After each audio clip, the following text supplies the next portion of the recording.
Okay, so the invention of negritude, or negritude as invention. So there's no doubt that over the last years, negritude has attracted much bad press. So denounced as a form of anti-racist racism, it's been accused by critics of falling into essentialism and perpetuating reductive and damaging stereotypes of Black identity. Wallace Yunker's quip made at the Kampala African Writers Conference in 1962, that he said famously, "The tiger does not need to proclaim its tigritude." This quip has been quoted as evidence for the unhelpfulness of the label of negritude. And although Soyinka actually explained that he meant to critique the deployment of the term as propaganda, while nevertheless celebrating the poetic creativity of the writers associated with that movement, he continued to vilify the complicity of negritude with European influence. Even more scathingly, the Beninese politician Stanislas Spero Adatevi sought to distinguish his own revolutionary agenda from that of those he dubbed the Négrologues, objecting in 1972 that tout dans cette théorie de négritude est mascarade, une cavalcade de clichés grotesques et ridicules, une chevauchée de néologisme à trait d'union. So it's a pretty damning summary there. But Adatevi's somewhat hyperbolic language aside, dissatisfaction towards the idea of negritude can also in fact be found among writers directly associated with the movement. So in Peau Noire Masque Blanc, Fanon objects to imagery celebrating the irrational and a return to the past in the poetry of Senghor and Cesar, and associates certain lines with the naive assumptions of colonial ethnographers Denis Pierre de Pedral and Antonin Marius Vergiat. And even Cesar, in his 1966 speech at the Dakar Festival Mondial des Arts Nègres, expresses with hindsight his unease towards the term and regrets its history of creating tension between anti-racist thinkers. In an interview with Lillian Castelloot held in 1971, he reflects on the dangers of constructing what he calls une substance noire, explaining, "Si on fait ça, on tombe dans un gobinisme renversé, et ça me paraît grave. Philosophiquement, ça me paraît insoutenable." But these reservations, I think, stem not so much from what negritude poetry does, but from assumptions of about what the term connotes. So it's often assumed that negritude is above all an identity, with a shared culture originating in Africa, possibly with even a particular set of characteristics. Admittedly, Léopold Sédar Senghor's early assertions about the primacy of the emotions in Black responses to the world versus European reason, so he famously said, "L'émotion est nègre comme la raison est hellène." This kind of clearly suggests perhaps a belief in distinct innate traits that could be seen to be both reductive and divisive. But Senghor's thinking is itself actually quite dynamic, and the overuse of this citation amongst critics obscures his more subtle and rigorous analyses of African history, society, and cultural practice, as well as his complex understanding of the interweaving of cultural particularism with cosmopolitanism. But today I'm not going to talk about Senghor, whose thinking maintains distinct notions of African and European tradition, even as he celebrates their blending. Instead, I'm going to explore how negritude for Cesar and for Fanon was not about cultural tradition. It wasn't even about identity. It was rather a gesture of action, a gesture or action of disruption and transformation. It rejected Western notions of racial identity and indeed of Cartesian subjectivity, associating the construction of a defined self with Western modernity and its colonial ambitions. Instead, it promised an energetic and eclectic poetic process aimed at breaking and shattering the racist order in its language. It was less a defined cultural position than a creative force, performing gestures of disruption and promoting movement, evolution, and growth. So my discussion takes the concept of invention as the primary driver for negritude poetry and thought. I'm going to start by considering the vocabulary that accompanies the invention of negritude in its early incarnations, in order to show that this privileging of dynamic action and creation over identity politics was present from the start. I'll then suggest that a conception of negritude as invention foregrounds by turns continual transformation and repeated gestures of eruption and shattering. In his use of surrealism, as well as of African ethnography, Cesar crafts an aesthetics of negritude claiming freedom, self-creation, and movement in dialogue with the earth in an ethical rejection of colonial mastery. He also dramatizes explosion and rupture in a language that anticipates Fanon's conception of the leap of invention, the saut, called for at the end of Peau Noir Masque Blanc, with the insistence that, he says, le véritable saut consiste à introduire l'invention dans l'existence. So here, invention announces a complete break, a projection into an unprecedented and so far unimagined order, freed from the oppressive legacies of colonialism. In Fanon's aesthetics, there's no vision for what would follow this rupture or leap. The entrenched power of colonial discourse in the present means that it cannot yet be imagined. But rather, invention is the smashing that would allow the new liberated order to become visible in its wake. So broadly then, Fanon himself sort of both reclaims and rejects the term negritude. And his aesthetics of invention, I suggest, both draws inspiration from Cesar and reaches beyond the poet's conceptual thinking around race. And in the book, I've got quite a long chapter sort of working through quite slowly Fanon's reading of Cesar and the kind of twists and turns in his engagement. And I'll try and give a little flavour of that later on, but it's going to be massively condensed. So I hope it will make sense. Okay, so the origins of negritude lie in this reclaiming of the word nègre that began in the 1920s and gained momentum in the 1930s. Its impetus is the rejection of the term's brutal history, of its association with racial hierarchy and with the regime of slavery, and it reclaims the word for Black writers and thinkers who invest it with new significance. From the outset then, the movement that came to be known as negritude was concerned with language, with this nefarious word and the action of reinventing that word. Indeed, it enacts the very rebirth of the word, demonstrating that meanings are not fixed by regimes of oppression, but can be actively remodeled. Lamine Senghor's incendiary article Le Mot Nègre, published in La Voix des Nègres in 1927, evokes the reclaiming of the word itself as an incendiary gesture, using vocabulary that heralds language itself as active and transformative. Just to note, this is Lamine Senghor, not the famous Léopold Sédar. So Lamine Senghor, he says, oui, messieurs, vous avez voulu vous servir de ce nom comme mot d'ordre scissionniste. Nous nous en servons comme mot d'ordre de ralliement, un flambeau. Nous nous faisons honneur et gloire de nous appeler nègres avec un N majuscule en tête.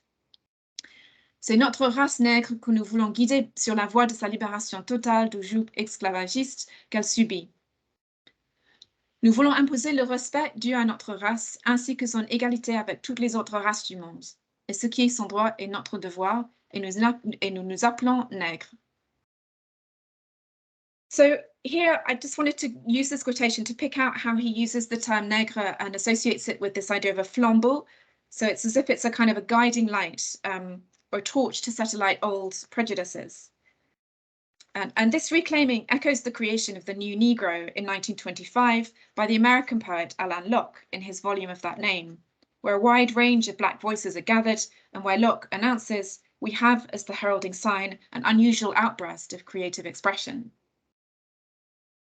Here, the vocabulary of a sudden outburst privileges energetic creativity, an effervescent juxtaposition of voices contributing to the reinvention of the term Negro, more than it promises then identity or sameness.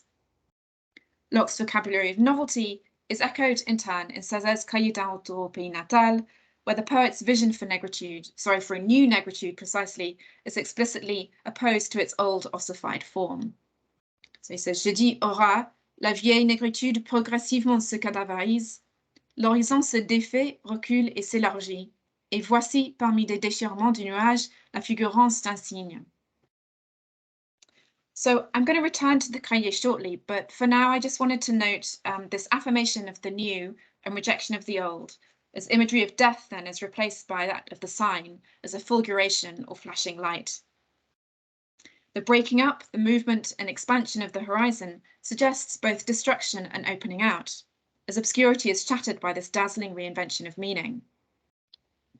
The following lines record the cracking of the slave ship, which precedes the assumption of the control of the ship by the slaves, here called la négraille, and the fulgurating sign figures the rejection of the old meaning of the term nègre through this reinvestment of la négraille. And négraille is actually a more pejorative sign, a more pejorative term, but here is then reinvested with this idea of flashing and flickering, as if to conjure illumination or the sudden revelation of new meaning. Cesar first coined the term negritude in the journal L'Étudiant Noir that he himself edited together with Léopold Sédar Senghor in 1935. So the journal followed on the heels of publications like the Revue du Monde Noir, which ran from 1931 to 1932, but which Cesar saw as somewhat elitist, and also Légitime Défense, which consisted of just one issue printed in 1932, and which deployed surrealist imagery with Marxist rhetoric to denounce the attempted cultural assimilation of Black people in France. L'Étudiant Noir, though, was to focus more precisely on the question of race, and was to address itself to Black readers from diverse backgrounds in the name of cultural reinvention. Let's just give you an image of it there. And so this project with the journal was very much directed towards this idea then of creativity. So he insisted in the first issue that it says émancipation et action et création. La jeunesse noire veut agir et créer. So again, his vocabulary privileges action over identity. Indeed, he continues by dismissing the idea of l'identique, and he has a capital I for l'identique. He says l'identique is precisely what young Black people need to free themselves from. In an article printed in the third issue, Négrerie, conscience raciale et évolution sociale, Cesar then announces the preconditions for revolution using the term negritude, and this is the first usage of the term. He says, ainsi donc, avant de faire la révolution, et pour faire la révolution, la vraie, la lame de fond destructrice et non l'ébranlement des surfaces, une condition est essentielle. Rompre la mécanique identification des races, déchirer les superficielles valeurs, saisir en nous le nègre immédiat, planter notre négritude comme un bel arbre jusqu'à ce qu'il porte ses fruits les plus authentiques. So you might notice the series of verbs then in this inaugural deployment of the term negritude, and I think these verbs then are crucial for an understanding of Cesar's vision from the outset. So in a first gesture, the term clearly seeks to rompre, to break up racial categories, to destroy, déchirer the empty stereotypes that accompany them. So we already get this kind of gestures of destruction. Next, Cesar uses the active verb saisir to describe the assertive and vigorous reclaiming of le nègre immédiat. So again, this nègre immédiat is not supposed to be a pre-established identity. It's not one ossified by discourse, but Blackness instead is an unmediated, lived, embodied experience. So Blackness is affirmed here then not as a determinate category, but as a visceral, living being that the subject assumes and affirms as his own. Finally, this destruction and seizing is completed with the establishment of negritude as rooted in the soil, like a living tree, able to flourish and bear fruit through its anchoring in the organic environment. This last image then provides the foundation for the later evolution of ecological thinking in Cesar's anti-racist poetry during the 1940s. And it figures negritude at once as growth, as integrated in the earth, in ways that serve to contest colonial assumptions of sovereignty over the land. So at its very inception, negritude is associated with destruction and creativity, with agency and action, as well as with lived experience and with integration into the land. All these connotations recur in the cahier, which I'm going to just pause on briefly. I was expecting people might be a bit more familiar with the cahier than some of the other poetry that I'll talk about in a minute. So I'm just going to say a couple of things about the cahier to sort of note this eruptive dynamic aesthetics before then exploring its intensification in some of Cesar's subsequent poetry. So once again, the vocabulary of disrupting and shattering can be found in Cesar's vision for the poem, which he dubbed an anti-poème, with une violence de cannibale, as if it were a revolt then not just against racism and colonial oppression, but also against traditional poetic form. This violence de cannibale describes the poem's destruction of French verse, as if in a retort to the history of colonial violence in the Caribbean, as well as the shattering of colonial assumptions about race. The term negritude is used intermittently in the poem and in various ways to dramatize its dynamic meaning and Cesar's own active continued reinvention of the term. And this active reinvention, you can actually see it in the way that Cesar kept rewriting the cahier through the 1940s, and then produced the final version in 1956. And actually this practice of continually sort of revising and rewriting is something we see across many of his poems and his plays. So there's a sense that it's always kind of in process and always needs to be revised. So to go back to Negritude then, it's used in the cahier, early on in the cahier, associated with the Haitian Revolution, and references Black people rising up to claim their humanity. So Haïti, où la négritude se mit debout pour la première fois et dit qu'elle croise en son humanité. This image of kind of standing up, the debout, picks up on a reference early in the poem to the poet's humble beginnings as the backdrop for his revolt. It says, le lit de planche d'où s'est levée ma race. So race here too is referenced as a gesture of uprising rather than as a signifier of identity. I'm just gonna, okay. That figure of uprising, the use of the term debout also gets repeated many times later in the poem, as you may remember, with the scene where the slaves take over the slave ship. So here, as elsewhere in Cesar, Negritude also names a history of shared suffering. So not really a return to origins in the past, but a recognition of the history of colonial violence and a force for solidarity in acting against it. Most famously, Negritude is conjured not using nouns that connote kind of opacity or monumentalism. So it's not then famously une pierre, it's not une tête de morte, it's ni une tour ni une cathédrale. Rather, it's expressed through these active verbs, affirming its connection with the earth and the cosmos. So, elle plonge dans la chair rouge du sol, elle plonge dans la chair ardente du ciel, elle trouve l'accablement opaque de sa droite patience. So these lines are very famous lines. They may be quite familiar to some of you, I'm not sure. Those of us who teach Cesar will probably be using these lines as kind of ways into thinking about the definition of negritude. But this last image I thought was interesting. It kind of suggests a sort of violent piercing of the system that forced then the prostration, the accablement, the prostration of the slaves, while also then these connections with le sol and le ciel evoke the embrace of the environment and the elements in a gesture of resistance to colonial attempts at control.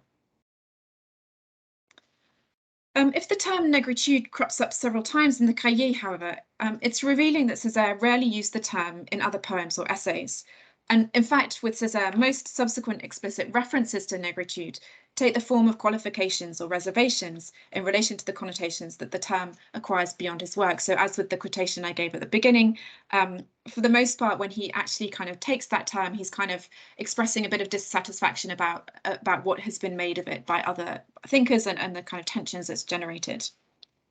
Nevertheless, during the 1940s, I think his writing no doubt sets out to develop the aesthetic that was associated with negritude.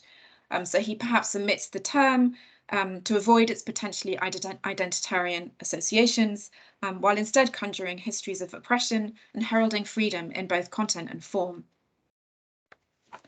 The journal Tropique, founded in 1941 in Martinique by Cesar and his wife Suzanne, together with René Manille and a series of other colleagues, denounces racial oppression, but opens up an aesthetics of resistance by drawing then what I've picked out sort of two currents that it draws on. So one of those is surrealism, but also on ecological thinking, stemming from the work of the African ethnographer Leo Frobenius, so the German ethnographer of Africa, Leo Frobenius.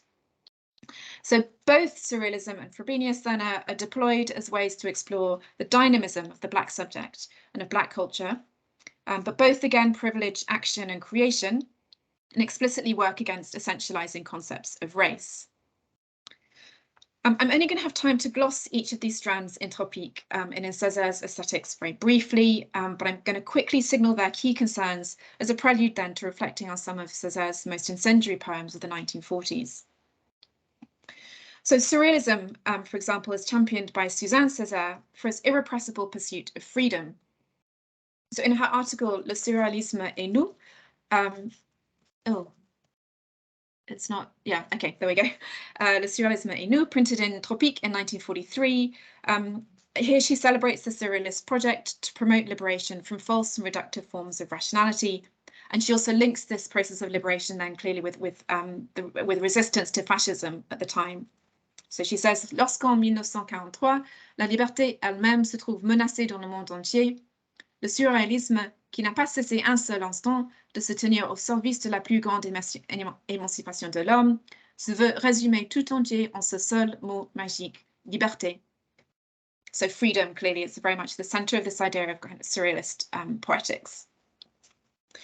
So surrealist poetics delve into the unconscious in order to embrace the irrational in defiance of colonial and fascist reason, to experiment with explosive and incongruous imagery to produce dynamic forms of poetic meaning. Surrealism is infused with anti-colonialism, moreover, as both Suzanne and Aimé Cesar denounce the complicity between colonialism and rationalism. So resistance is voiced through sensory, even oniric experience, and through the creative construction of incongruous connections, which the Cesar, both Aimé and Suzanne, associate at the same time with an African mode of being, better integrated with the senses, the body, and the environment. So the Cesars worked in dialogue with European surrealists such as André Breton, who famously wrote a preface to the 1947 editions of the Cahiers, celebrating Cesar's writing, as he says, as oxygène naissant. But clearly the Cesars didn't simply sort of receive a European influence passively. And the critique, I think, levied by colleagues such as René Ménil, that they simply continued to work with the European tradition, actually fails to attend to the active redeployment of its principles, to elaborate specifically on Caribbean culture, to explore its connections with Africa, and to contest the monstrous rationalism of colonial and racial violence. Indeed, both Cesar and Ménil were actually working with surrealism several years before they met Breton in Martinique in 1941. If surrealism allowed the poet to strip away colonial doxa and access unconscious affect, moreover, then for the Cesar, it also allowed them to get closer to what they conceived as an African mode of civilization, one more in tune with the body and with the material world that creates and shapes it. African civilization, as it's theorized by Frobenius, is preserved and celebrated in the reinvention of Martinique sketched by Tropique, but in such a way as to refuse essentialized notions of racial identity and to promote instead the conservation as well as the dynamic growth of both landscape and people. Once again, Suzanne Cesar offers the theoretical framework for this vision, as she explores how Ethiopian civilization, according to Frobenius, embraces this organic development along with the plant world. And this works in contrast with the Hamitic mode, which is associated with the animal and which conceives its survival as dependent on conquest. So in Suzanne Cesar's terms, she says, la civilisation éthiopienne est liée à la plante, au cycle végétatif. Elle est rêveuse, toute repliée sur soi, mystique. L'Éthiopien ne cherche pas à dominer les faits extérieurs à lui. Il se laisse vivre d'une vie identique à celle de la plante, confiant dans la continuité de la vie. Germer, pousser, fleurir, donner des fruits et le cycle recommence. Suzanne Cesar's use of Frobenius is in no way intended to associate this sort of vegetative life, it's a sort of problematic term, I think, in English, but in no way is she trying to sort of associate this with the kind of negative connotations that that term might have in English. Instead, she's trying to celebrate the life of the homme plant, as she calls it, the homme plant, the kind of man plant, and sees this as an alternative mode of being to that dominated by rationality and science in the service of conquest. The use of Frobenius in this evocation of African culture is, of course, no doubt problematic. We may want to come back to this later, in part because the reliance clearly then on European ethnography, and because Frobenius's system very clearly rests on an opposition between modes of civilization that's ultimately somewhat schematic. It's important, however, that Africa is referenced in these articles for its association not with an essentialized set of origins or a determinate identity, but with an ethical relationship with the earth. So actually, it seems to name less a sort of specified culture for Suzanne Cesar and also for Aimé Cesar, but it's a mode of being, it's a mode of existence that promotes growth and change in humanity, and humanity alongside, always in dialogue with ecology, and rejects colonialism not only for its racist discourse then, but also for its programme of human and environmental conquest. So one could denounce the use of the European influences of both Breton and the Surrealists and Frobenius But what I wanted to kind of draw out here from Suzanne Cesar's work is her creative reworking of these influences to craft then this idea of an active, dynamic, creative invention of Black subjectivity and culture embedded in the land. So to return to Cesar's Negritude poetry, explosive and visceral and incongruous imagery reminiscent of surrealism is often fused with the energy of the elements in the environment to articulate then this incendiary anti-colonial revolt. Cesar's poetry constantly combines this aesthetics of eruption and transformation to craft negritude as multiple gestures of renewal rather than redefinition. And I'm just going to take then two examples of poems published in the 1950 volume Corps Perdu, which is perhaps Cesar's most confident and coherent collection, and where the poems are also accompanied by illustrations by Picasso. And I've put on my slides the bits of Picasso that accompany the images. The interesting thing about the Picasso is that they don't really work as kind of illustrations of the poems. They're not clearly directly referencing back the poems alongside which they're printed. Rather, they're kind of meditations on shared interests, on kind of shared aesthetics between Picasso and Cesar. So you see imagery of, for example, there's a lot of imagery of kind of plant life, a sort of fusion of human and plant life, a lot of quite erotic imagery. And then this one, I think, suggestive of the idea of a kind of a mask, an African mask. So the first poem, though, I want to try and give you a sense of is simply entitled Mot, then, word. So it's just simply called Mot, and it references then the brutality and dynamic reclaiming of that contested word, nègre. So you could see this poem Mot as being read as a kind of the very sort of poetic performance of Lamine Senghor's reclaiming of le mot nègre, as I cited earlier, as un mot d'ordre de ralliement or un flambeau. And the poet in the poem then moves from a position of disablement and oppression to recrafting the word then as a living signifier. While some of Cesar's earlier poems in Les Arts Miraculeuses, published in 1946, read as subjective spiritual quests for rebirth, then I think here Cesar widens his scope so that the poem inaugurates a kind of larger movement of Black revolution. So early in the poem, the speaker voices merely then this le rare hoquet d'un ultime espace délirant. It's kind of a non-verbal gasp almost, so referencing to this kind of silencing of the black people by slavery, and it's issued then by the nos corps balancés par naufrage. So here the naufrage, I think, evokes the loss of the bodies of the slaves as they were destroyed during the course of the Middle Passage.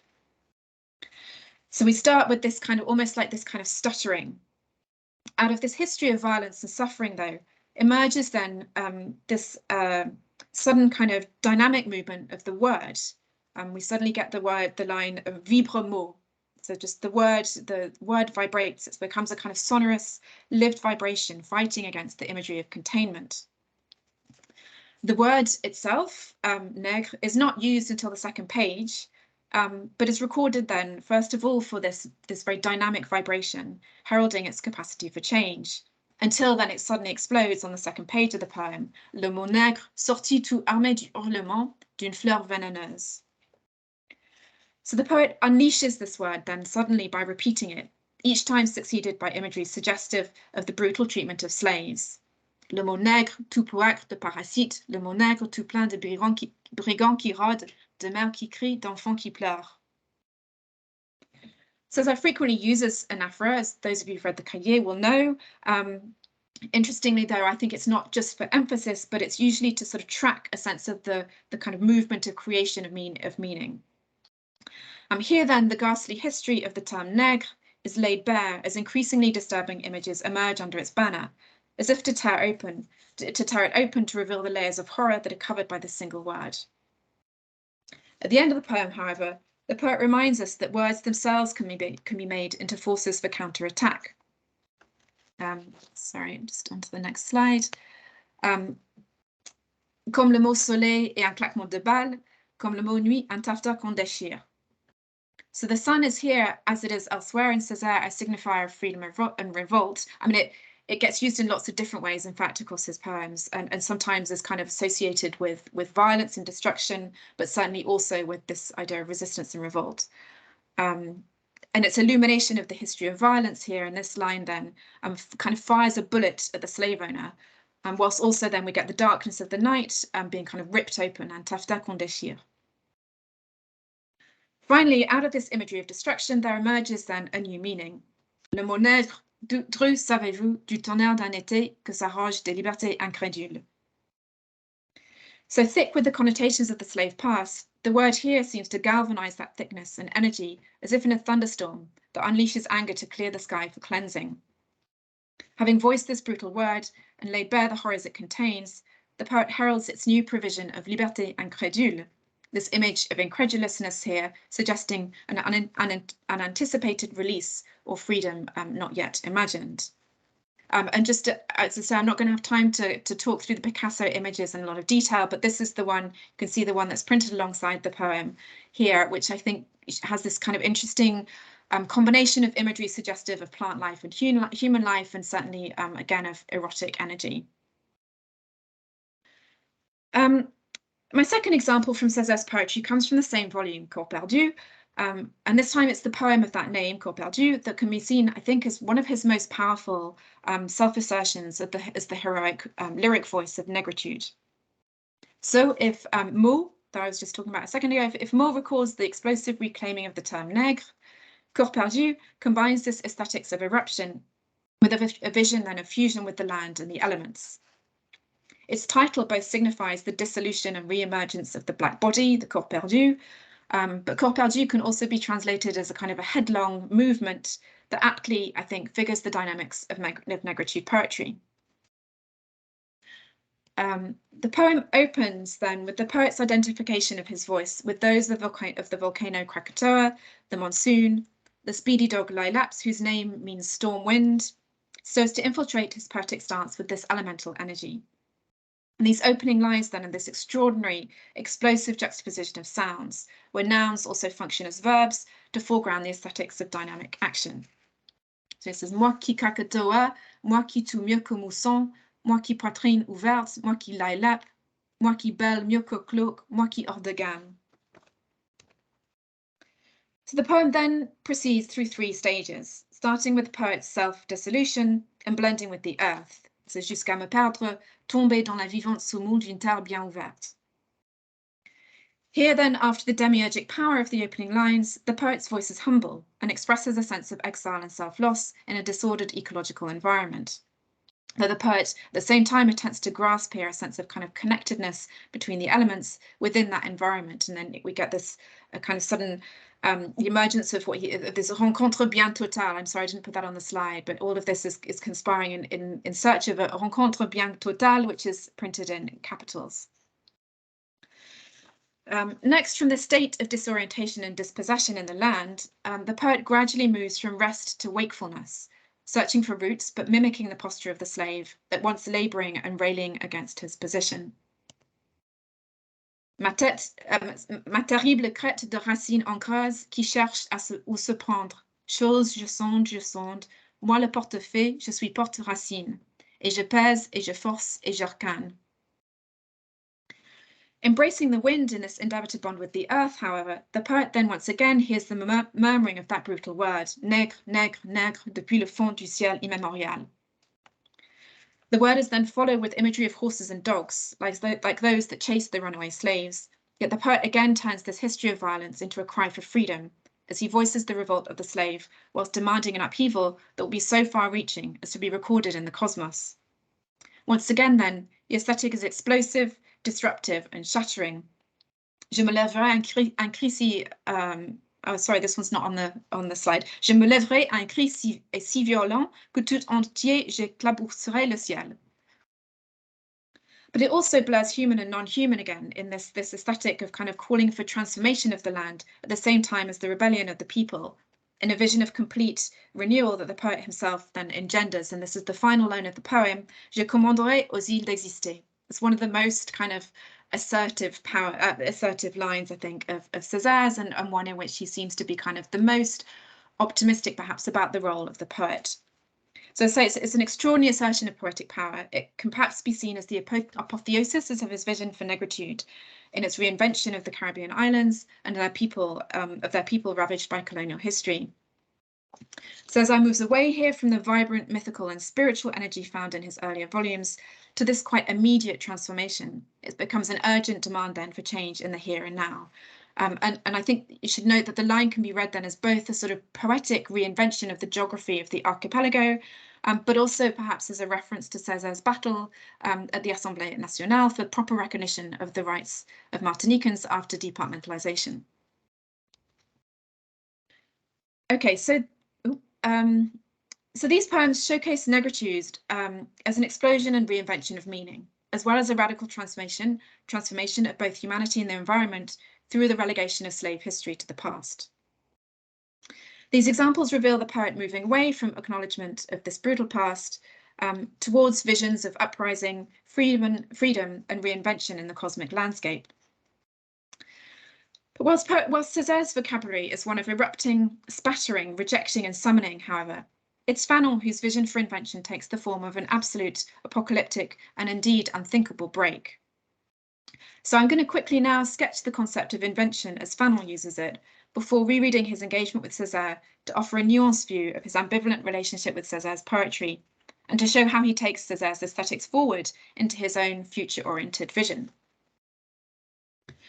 The leap of invention that was heralded at the end of Peau Noire Masque Blanc with that citation I quoted earlier with le véritable saut consiste à introduire l'invention dans l'existence.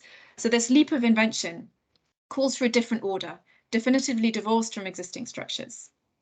By definition, it cannot be identified and understood as the consequence of the existing regime.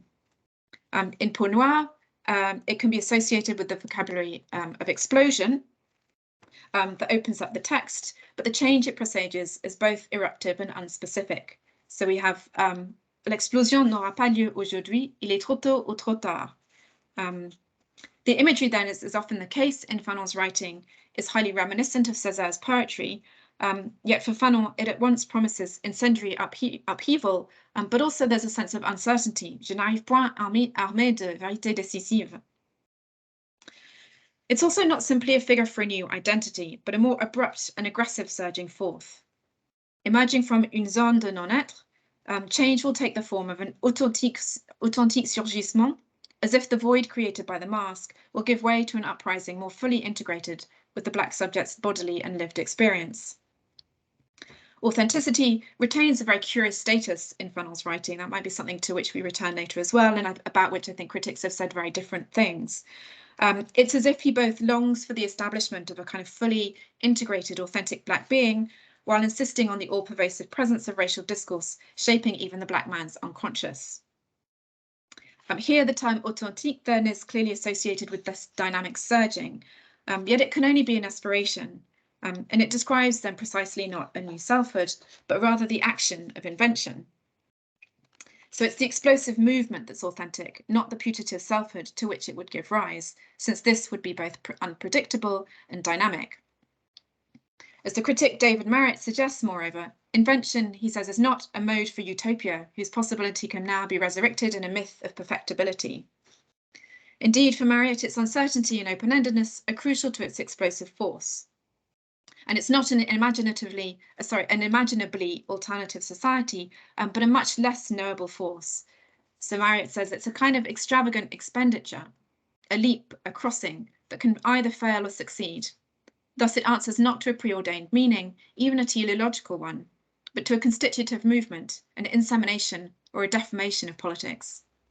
Taking the word literally, it may be said that invention is a beginning, a step, an activity of production, an inauguration.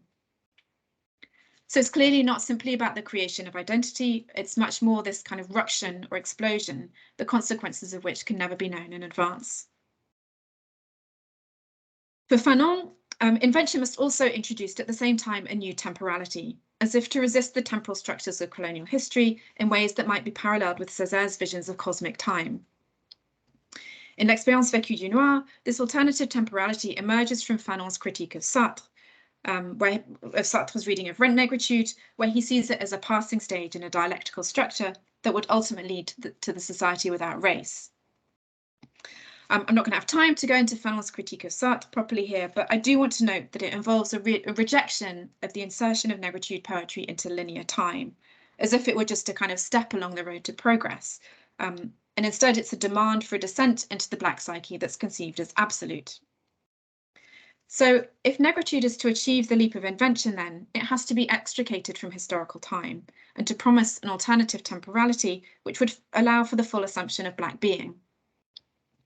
Moreover, unpredictability here is set up in opposition to the predictable structure of historical destiny, devenir historique, so that the reinvention of the Black subject is at once all-encompassing and also necessarily unknown in advance. If Fanon goes on to lament the failings of negritude as a result of its recourse to stereotype, then when he claims j'avais besoin de me perdre dans la négritude absolument. I'm sorry, again, I haven't put that on the slide, but it's a kind of an important quotation. He says j'avais besoin de me perdre dans la négritude absolument. So you get this idea of the absolute again. So his vocabulary seems to suggest a kind of a total immersion rather than just a strategic gesture. It's a profound and fundamental recreation rather than a passing phase. What Fanon means by the absolute here is unclear. It can be linked with the visions of complete rupture from the status quo that he sketches in his plays, L'œil se noie and Les mains parallèles, although in the plays this is made without sort of clear references to race. Most pertinently for my current purposes, though, it suggests the total rejection of European philosophical structures and an affirmation of negritude as the always unpredictable creation of a new Black subject and a new order. So Fanon's conception of invention can be seen to inform his reading of Cesar. Fanon's relationship with Cesar, as I said before, is highly complex, but the poet's significance in Fanon's thought cannot be overestimated. Critics have tended to read Fanon's comments on negritude reductively, emphasizing only his reservations towards Sartre's use of the irrational and the risk of perpetuating stereotypes. But Fanon cites Cesar on multiple occasions in both Peau Noire and Les Dames de la Terre, and Cesar's language and imagery infuse those of Fanon in both works and shape his own poetics. Indeed, Fanon's L'Expérience vécue du Noir can itself be compared to the Cahiers in its narration of a journey of descent, exploration, and transformation. So as I say, it's very frustrating. I don't have time to really kind of unravel this highly complex relationship here. I'm just going to try and briefly explore a few of Fanon's reflections on the Cahiers in L'Expérience vécue du Noir, just to give you a sense of this multifaceted but electric engagement. So first of all, Fanon cites the lines from the Cahiers that celebrate irrationality. So ceux qui n'ont inventé ni la poudre ni la boussole, ceux qui n'ont jamais su dompter la vapeur ni l'électricité. But if readers usually seize on Fanon's critique of Senghor and Cesar's use of the irrational for its reinforcement of cultural stereotypes, Fanon's reflections on Cesar, I think, are more dynamic than this suggests. So as I mentioned at the start, the critique is in fact expressed most sharply in Fanon's denunciation of the French ethnographers Pedral and Vergiat, rather than in his commentary on Cesar. It's also perhaps significant that he doesn't quote those lines from the Cahiers that actually most celebrate madness or perversity. Instead, he's chosen those that depict the Black man not adopting those scientific methods that ultimately fueled the colonial conquest in all its cruelty, and that lead to the poet's celebration of the Black man's integrated relationship with the land. So Fanon's reading of Cesar here, in fact, signals that while perhaps glossing over a complex negotiation or balance between the rational and the irrational, as if the anti-colonial critique offered by negritude is best couched in terms that show that they might somehow be used in tandem. As Lewis Gordon writes Les of Peau Noire, then, he says the text itself is an effort to reason with the reader, but is a verdict against irrationalism, although it's not a wholesale endorsement of rationalism. Too much rationalism is, after all, irrational. At the same time, Cesar's Cahiers is clearly also itself not a kind of unproblematic celebration of the irrational. In fact, many of the lines of the Cahiers offer a highly lucid, argumentative critique. So, ce que je veux, c'est pour la faim universelle, c'est pour la soif universelle, for example. So Fanon's citation of the lines discussed above, I think, in the end, kind of points to, even if it doesn't explicitly elucidate, in fact, a subtle interplay between reason and unreason in Cesar. And I think this also reveals Fanon's own resistance to cultural divisions and categorizations, so the idea of sort of Western reason versus African sensibility, and reveals his own dynamic and eclectic way of conceptualizing our relationship with the world. Fanon continues by citing the famous lines that remind us that for Cesar too, negritude was a dynamic process, so that quotation that I mentioned earlier from the cahier, ma négritude plonge dans la chair rouge du sol, elle plonge dans la chair ardente du ciel, etc. Sorry, I've got that up. Oh no, I haven't. Sorry. I'll just go back for a second. So Fanon's initial exclamation, though, after citing these lines, he says, Aya, le tintin baragouine le message cosmique. So initially, this seems that it's as if his voice is blurring with that of the poet, who also, so Cesar also cries Aya at that point in the poem, though Fanon also then seems to reference Sangor again and the apparent celebration of African rhythm. But Fanon's own ensuing imagery then rather affirms the black man's extraordinary embrace of the land, the integration of his body into the world, as if it were with the body of a horse. À cheval sur le monde, les talons vigoureux contre les flancs du monde, je lustre l'encolure du monde. So Fanon's own language here continues that of Cesar, as it both foregrounds an intense corporeal communication with the world and portrays a seizing of power through the reference to the persona riding it like a stallion. The image is both one of embrace and one of self-affirmation, as the persona also contemplates the world, tel le sacrificateur l'entre deux yeux de la victime. Cesar's lines provoke at this point a kind of charged outburst of imagery, privileging at once the power of the black man's body and his command of the land of which he was dispossessed.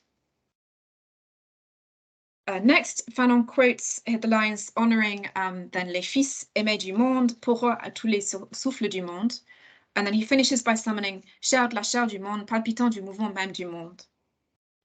So rather than commenting on Cesar's evocation of a profound communion between human flesh and the movement of the world, though, Fanon is quick to move on to associate the lines with the ensuing reference to blood, sang, sang, tout notre sang ému par le cœur mâle du soleil. So it's perhaps telling that rather than commenting on the lines evoking a peaceful communion, Fanon focuses rather on the imagery of destruction and revolt. Cesar's rich imagery of bodily experience and its profound complicity with the materiality of the earth speaks well to his own aesthetic, though here, while he's compelled enough by it enough to cite it, he doesn't kind of comment or elaborate on it. His interest then really seems to lie rather in the violence of the black man's history of contact with the land and the turning of that violence back against the colonizer. At the same time, Fanon draws out of this imagery a call to the future, the anticipation of rebirth, sang, naissance, vertige du souvenir, du devenir.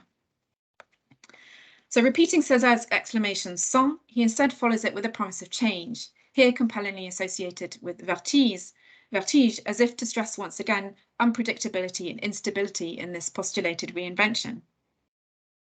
As Fanon also discovers in his reading of Et les chiens se taisaient, imagery of destruction in Cesar can tentatively be associated with reconstruction, a reconstruction to which Fanon is unable to give any more form and which he only briefly references in those fleeting lines. This vertige du devenir, nevertheless, clearly invokes an alternative temporality, and the promise, if not the accomplishment, of the invention to which Fanon's reading of Negritude poetry aspires. In the ensuing pages of L'Expérience vécue du Roi, Fanon struggles with this vision of becoming. The power and invention summoned by these quotations from the cahier are soon abruptly crushed by the association Fanon then makes between Pedral and Vergier and the encroaching anxiety concerning racial stereotyping. The implication is then that these myths risk stultifying the dynamism embedded in Cesar's imagery of negritude. Yet towards the end of the chapter, Fanon once again quotes Cesar's evocation of negritude as an action and a process rather than a state, so ni une tour ni une cathédrale, etc. In his critique then of Sartre's argument that negritude is merely a passing phase. This time the citation functions as a reminder of the ongoing movement of negritude in defense against Sartre's assumption that it occupies rather a finite moment and must be surpassed. So if earlier in the chapter, Fanon seemed to doubt the power of Cesar's poetry when reminded of colonial stereotypes, here he returns to it as if to reinvigorate its potential as a signifier of black becoming. Highly sceptical towards any racial stereotyping sanctioned by negritude, Fanon nevertheless returns here, and indeed elsewhere across his work, to Cesar and to his eruptive calls for actions of reinvention and rebirth. His evocations of negritude then take this highly staccato and impassioned form as he moves between vilifying cultural stereotypes and embracing its aesthetics of eruption and transformation. So I'm going to just move to a conclusion here. And I hope I've made it clear that the aesthetics of negritude, as it's dramatized by Cesar and Fanon, is complex, powerful, layered and incendiary. Both refrain from portraying the new state or order to which the challenge of negritude would give rise, but are committed to gestures of breaking, disrupting, challenging and renewing. For Cesar, this eruption would draw on the power of the elements and perform at the same time the dynamic movement of humanity in dialogue with ecology, whilst Fanon's aspiration is for a radically new humanity, the form of which remains unimaginable. For both, negritude as a term is not itself the answer, but its emergence crucially calls for the shattering of existing concepts of race that's necessary for the ongoing pursuit of freedom. More recent critical race theories, such as Achille Mbembe, Fred Moten, Jared Sexton, or Frank Wilderson III, clearly remain highly sceptical of negritude as it's conventionally understood, with its connotations then of rediscovered authenticity. From Cesar and Fanon, however, they inherit this commitment to actions and gestures, to the interruption, unsettling and disordering that might constitute the necessary prelude to the invention that remains for all these thinkers on the horizon. So I'm going to finish with a quotation from Achille Mbembe's Critique de la raison nègre, where he calls for a dynamic reading of Cesar through Fanon to propose what he calls metamorphic thought. He says, pour que surgisse ce monde commun, la critique devait se déployer à la manière d'un éclat d'obus, destiné à briser, à traverser et à altérer la paroi minérale et rocheuse de la structure interosseuse du colonialisme. C'est cette énergie qui fit de la pensée de Fanon une pensée métamorphique. So this shattering energy, I think, is the powerful legacy of the invention of negritude and of the vision for invention that was triggered by, but also ultimately exceeded the cultural identity most commonly associated with that term. So thanks, and I hope that all worked okay.